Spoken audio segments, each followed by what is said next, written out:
유명한 성공 전문가인 지그 지글러 교수의 정상에서 만납시다 하는 유명한 세계적인 명저가 있습니다.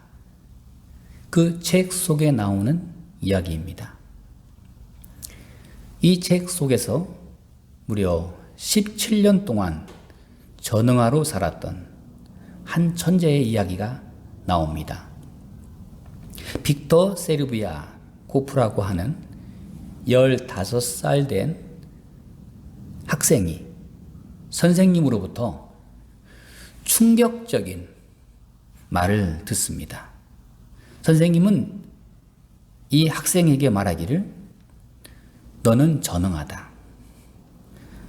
너는 공부하고는 거리가 멀다. 너는 공부해도 소용이 없다.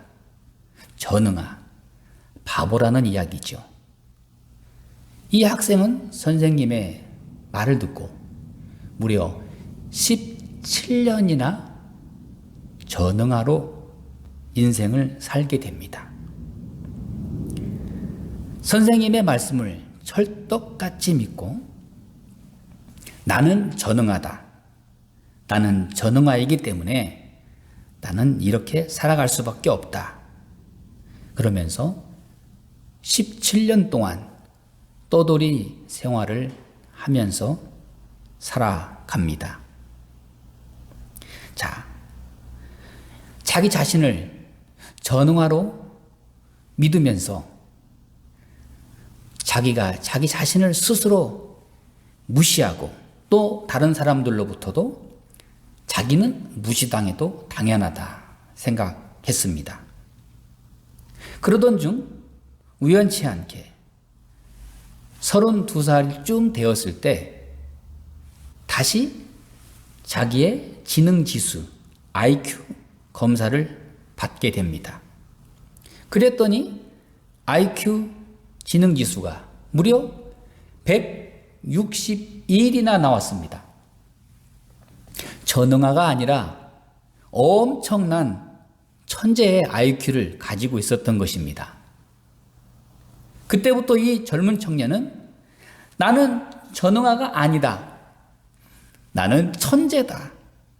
이렇게 생각하면서 자기 자신을 다시 바라보게 되고, 그러면서 세상을 보는 눈이 달라지고 생각이 바뀌고 행동이 바뀌었습니다.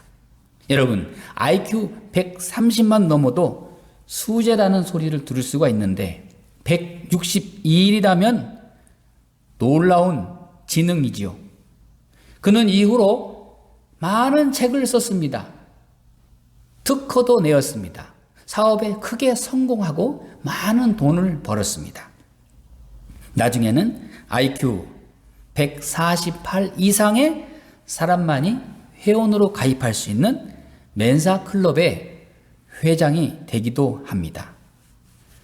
여러분, 이 극과 극을 한번 대조해 보십시오. 전응아도 아닌데 너는 전응하다. 선생님의 그 말을 믿고 17년이나 전응아로 살게 되었습니다. 그런데 그는 본래부터 천재였습니다. IQ 161 하는 순간 나는 천재다.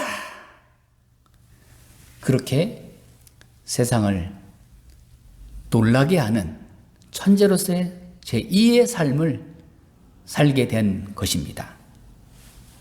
여러분, 나 스스로를 어떤 사람으로 평가합니까? 남이 나를 어떻게 보든 말든 나 자신을 바라보는 평가가 바로 되어야 합니다. 내가 내 자신을 바라보는 자상이 잘못됐다면 어렵습니다. 나에 대한 관점을 새롭게 함으로 인해서, 나에 대한 평가를 다시 함으로 인해서 내 운명이 결정되는 것입니다. 오늘 본문에서는 어쩌면 우리의 이성과 생각으로는 도저히 상상할 수 없는 아주 극적인 기적이 나옵니다. 예수님께서 물 위를 걸으십니다. 이건 성경에 딱 한 번 나오는 기적입니다.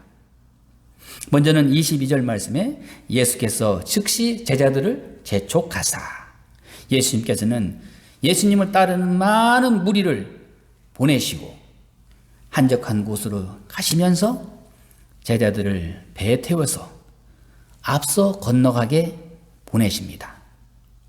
제자들은 예수님 없이 배를 타고 항해합니다.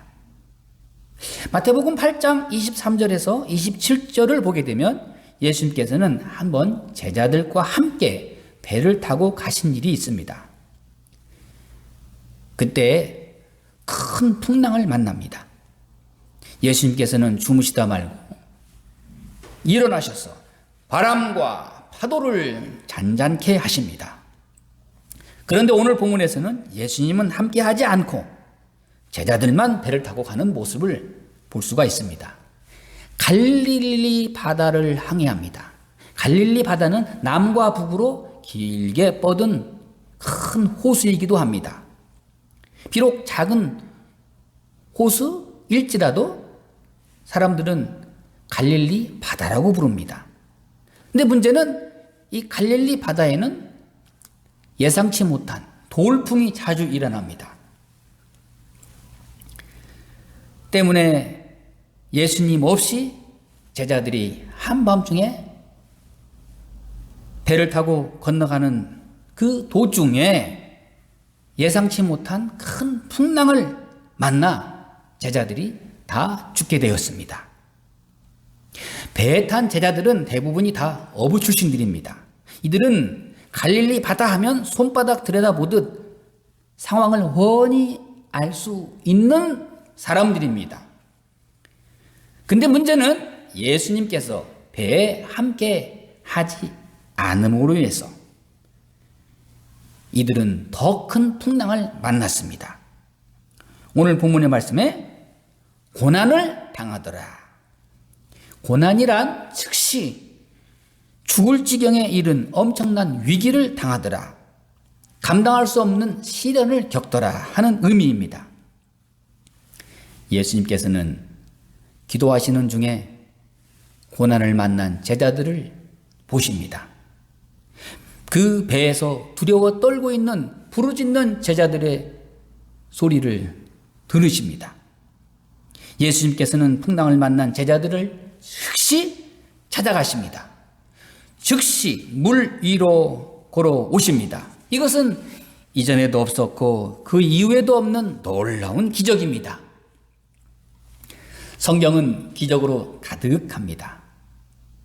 철학자 파스칼은 생전에 이런 말을 남겼습니다. 만일 기적이 없다면 나는 기독교인이 되지 않았을 것이다. 여러분, 기적을 믿습니까? 우리 예수 믿는 사람들은 반드시 기적을 믿어야 합니다. 기적 없이 믿음을 갖겠다고 한다면 처음부터 빗나간 것입니다. 성경을 거꾸로 보는 것입니다. 성경은 기적으로 가득합니다. 기적으로 죽은 사람을 일으켰습니다. 장님의 눈을 뜨게 합니다. 풍랑을 고요하게 합니다. 오늘 말씀에 물 위를 풍랑을 걸으시는 예수님을 우리가 보게 됩니다. 놀라운 기적입니다. 예수님께서 물 위를 걸어오시는 놀라운 장면을 보십시오. 이것도 놀라운 기적인데 그냥 잔잔한 물 위가 아닙니다. 풍랑이 이는 파도 위를 예수님께서 걸어오신 것입니다. 풍랑을 만난 제자들에게 물 위를 걸으시는 예수님, 즉시 예수님께서 오심으로 인해서, 예수님께서 함께 함으로 인해서, 예수님께서 제자들이 풍랑을 만난 배에 오름으로 인해서 풍랑은 잔잔해집니다. 사랑하는 여러분, 우리 인생에는 풍랑이 많습니다. 감당할 수 없는 파도가 우리 앞을 계속 몰아치고 있습니다. 때문에 우리는 예수님을 만나야 됩니다. 예수님이 함께 하셔야 됩니다.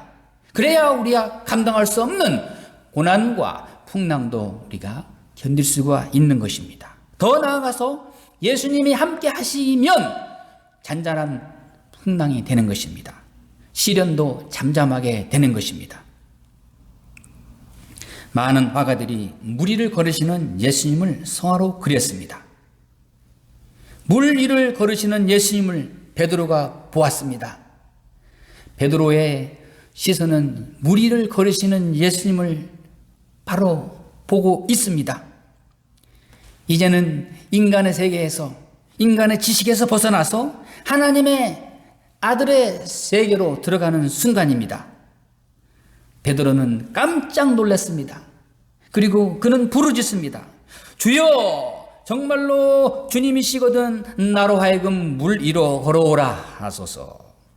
얼마나 애절한 간청입니까?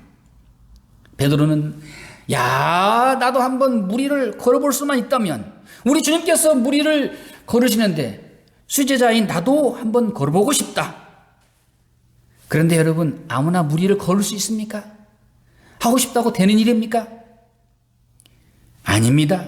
예수님께서 기적을 갖도록 함께 해 주셔야 됩니다. 예수님께서 오라 하셔야 걸어갈 수가 있는 것입니다. 예수님께서 내게로 오라고 하시는 말씀, 이 말씀이 있을 때에 이 기적은 가능한 것이고 이루어지는 것입니다. 말씀과 기적, 기적과 말씀, 어느 것이 먼저입니까? 말씀을 떠난 기적은 있을 수가 없습니다. 말씀이 있고 말씀을 따라 행하는 바로 그 속에 기적이 있습니다. 주여, 나로 물 위로 걸어오라 하소서. 주님, 제게 오라 하시면 주님께로 가겠습니다. 주님 말씀하시면 갈 수 있습니다. 놀라운 믿음입니다. 엄청난 믿음입니다.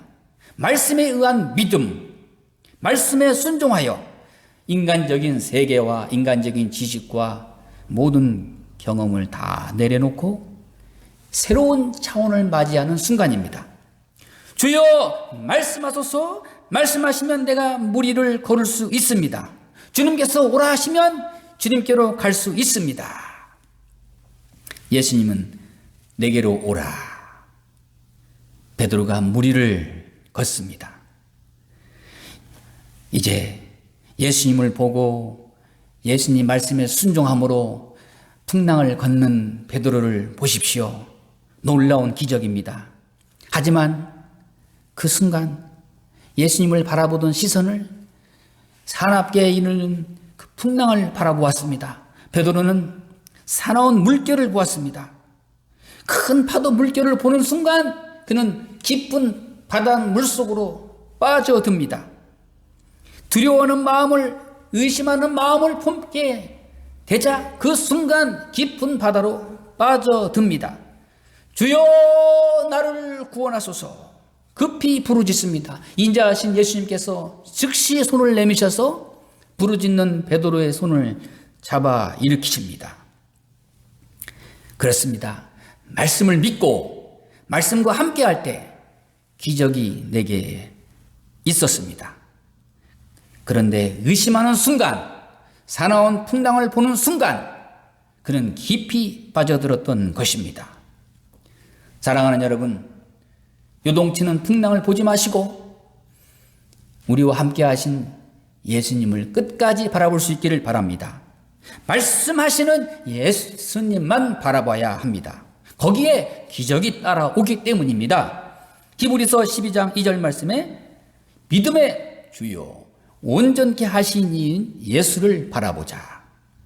인생을 하나의 경기로 본다면 목표는 예수 그리스도, 예수를 바라보자. 예수님의 눈과 예수님의 얼굴을 바라보아야 합니다. 요즘 트로트 가요가 인기입니다. 드라마나 텔레비전에 보게 되면 그 트로트로 인기의 절정에 있었던 레전드들이 나와서 신입 가수들을 지망생으로 선발합니다. 그리고 자기 노래를 전수해서 기도합니다. 신입 가수가 그 레전드 트로트 가수의 노래를 모창을 합니다. 근데 어떤 가사에 보니까 마주치는 눈빛이 무엇을 말하는지 나는 아직 몰라. 가슴만 두근두근. 그대 가슴에 속삭이는 눈빛이 무엇을 말하는지 난 아직 몰라. 정말로 몰라. 그대 가슴에 속삭이는 눈빛이 무엇을 말하는지 나는 아직 몰라. 여러분 무엇을 모르는지 아시죠? 저쪽에서 사랑의 눈빛을 시선을 계속 보내는데 딴 데를 보고 있는 겁니다. 그 제목이 이 가요가 트롯 가사 제목이 짝사랑입니다. 여러분 다 아시잖아요. 한 번쯤 다 불러보셨지요? 사랑의 눈빛을 보내는데 그 의미를 모르면 안 되지요. 가슴만 두근하다 말면 안 되지요. 이게 짝사랑입니다. 설레기만 하지 온전한 사랑이 안 되는 사랑. 그런데 여러분 우리 예수님과의 사랑에 있어서는 짝사랑은 불행한 것입니다. 우리 예수님은 우리에게 완전한 사랑을 요구하십니다. 한없이 인자하신 우리 예수님께서 위기를 만난 풍랑을 만난 우리에게 시선을 보내십니다. 손을 내미십니다. 주님의 눈을 바라볼 수 있기를 바랍니다. 손을 내미시는 주님의 손을 꼭 붙잡을 수 있기를 바랍니다. 예수님은 무리를 걷는 베드로를 보십니다. 베드로 또한 예수님만 바라보아야 합니다. 베드로는 딴 데를 보면 안 됩니다. 사나운 풍랑을 보면 안 됩니다. 예수님의 눈을 바라봐야 됩니다. 풍랑이 일어나든 말든 세상이 요동치든 배가 흔들리든 과거가 어떻든 정치가 어떻든 우리 인간적인 지식이 어떻든 예측이 어떻든 예수님만 바라보고 예수님의 음성에만 귀를 기울여야 합니다. 우리 모두는 주님만 바라볼 수 있기를 바랍니다. 온전케 하시는 이인 예수를 바라보자. 여러분 지금이야말로 정말 더욱 위급한 때입니다. 코로나19 재난의 질병이 언제 끝날지 모르는 급박한 위기를 함께 우리가 보내고 있습니다. 세상에 어디 믿을 게 있습니까? 우리 예수님께 초점을 맞추십시오. 예수님께서 우리에게 뭐라고 말씀하십니까? 내게로 오라. 내게로 걸어오라. 내 손을 잡으라. 나와 함께 하자. 나를 바라보라. 사랑하는 여러분, 지금 세차게 몰아치는 바람을 보아서는 안 됩니다. 세상에 대한 기대는 저버리십시오. 이 세상은 풍랑과 같아서 언제 우리를 위기로 몰아칠 줄 모르나 예수님은 풍랑을 잔잔케 하십니다. 풍랑 위를 걸으시는 예수님을 바라보십시오. 그리고 우리에게 말씀하십니다. 내게로 오라. 예수님을 보고 갈 때에는 그 어떤 두려움도 어떤 풍랑도 어떤 고난도 어떤 시련도 견딜 수가 있습니다. 이길 수 있습니다. 오늘 본문에서 우리를 감동시키는 말은 즉시 손을 내미사 베드로를 구원해 주십니다. 그리고 예수님 말씀하십니다. 믿음이 작은 자여 어찌하여 의심하였느냐. 베드로는 예수님을 보는 순간, 무리를 걸으시는 예수님을 바라보는 순간 큰 믿음을 가지고 주여 나로 하여금 오게 하소서. 큰 믿음으로 시작했지만 한순간 믿음이 작아졌어요. 조금 전까지는 큰 믿음이었는데 한없이 작아진 믿음으로 전락해버리고 말았습니다. 큰 믿음으로, 믿음의 눈으로 우리 예수님을 바라볼 수 있기를 바랍니다. 예수님의 눈과 예수님의 얼굴을 우리가 집중하여 바라볼 수 있기를 바랍니다. 골로새서 3장 2절 말씀에 위의 것을 생각하고 땅의 것을 생각하지 말라. 위에 계시고 앞에 계시고 영원하신 예수님을 우리가 바라보아야 합니다. 사랑하는 여러분, 우리 마음속의 믿음을, 우리의 생각을, 우리의 시선을 다시 한번 점검해 볼 수 있기를 바랍니다. 지금 우리는 예수님을 바라봐야 할 때입니다. 우리의 손을 잡으시고 일으키시는 예수님과 함께 할 수 있기를 바랍니다. 우리가 실패하고 넘어지고 깊이 빠져들 때 사랑이 많으신 예수님은 우리를 절대로 포기하지 않으십니다. 우리의 손을 잡아서 일으키십니다. 발명왕 토마스 에디슨은 세상을 떠난 이후에 그의 생일을 축하하기 위해서 큰 행사를 열었습니다. 그 축하 행사 중에 에디슨이 죽기 전에 사용했던 그의 책상 서랍을 열어보기로 했던 것입니다. 그 서랍은 10년 동안 잠겨두었던 것입니다.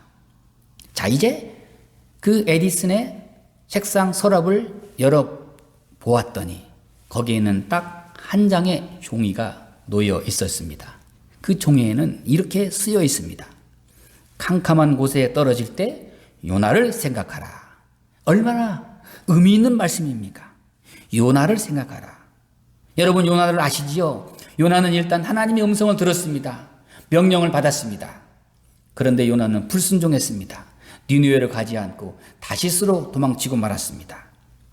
그는 깊은 바다에 빠져들었고 또 큰 물고기 뱃속에 들어갔던 사람입니다. 그는 분명히 주님을 거역했지만 하나님은 그를 통하여 놀라운 역사를 이루셔서 니느웨 성을 구원하셨습니다. 요나는 아무리 생각해도 선한 선지자가 아닙니다. 고집이 세고 불순종하고 또 니느웨 성이 구원받지 않기를 바라는 선지자였습니다. 망하기만을 바랬던 것입니다. 그러면서도 그는 어쩔 수 없이 40일 후면 니느웨 성이 망한다. 40일 후에 니느웨 성이 망한다.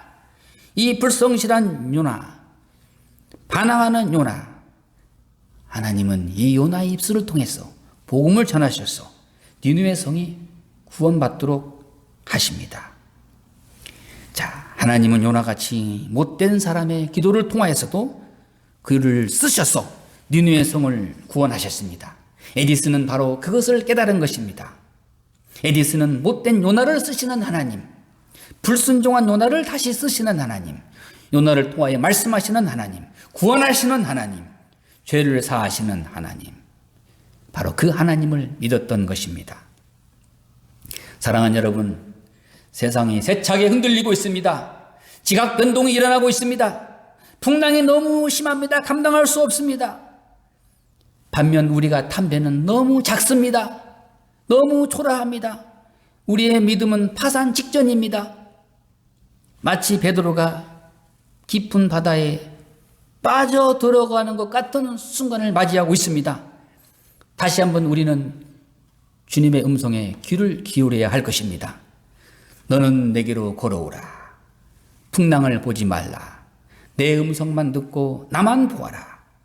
그리하면 이 풍랑을 걸을 수 있으리라. 그리고 오늘 본문 맨 마지막에서 사람들이 고백하는 말을 들어보십시오. 진실로 하나님의 아들이로소이다. 이 신앙 고백을 위하여 이 기적과 이 사건은 있어야 했던 것입니다. 오늘 또 하나님의 이름이 높임을 받을 것이고 우리 모든 사람들을 통해서 진실로 하나님의 아들이로소이다 하는 감탄과 간증이 우리 입술을 통해서 나올 것입니다. 사랑하는 여러분, 조용히 귀를 기울이십시오. 주님이 오늘 말씀하십니다. 내게로 걸어오라. 물 위를 걸으라. 주님의 음성만 듣고 주님께로만 가는 용기를 가지고 큰 믿음으로 주님께 향할 때 그 주님이 함께 하신 그 평화와 그 놀라운 고요함을 우리 모두 함께 누리게 될 것입니다. 기도하겠습니다.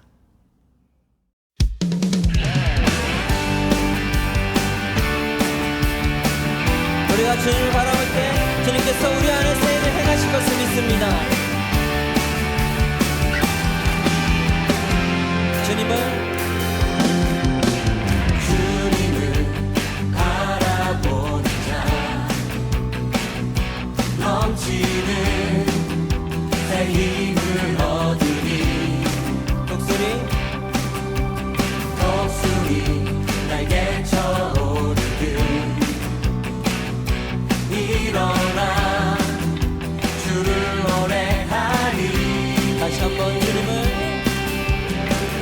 주님의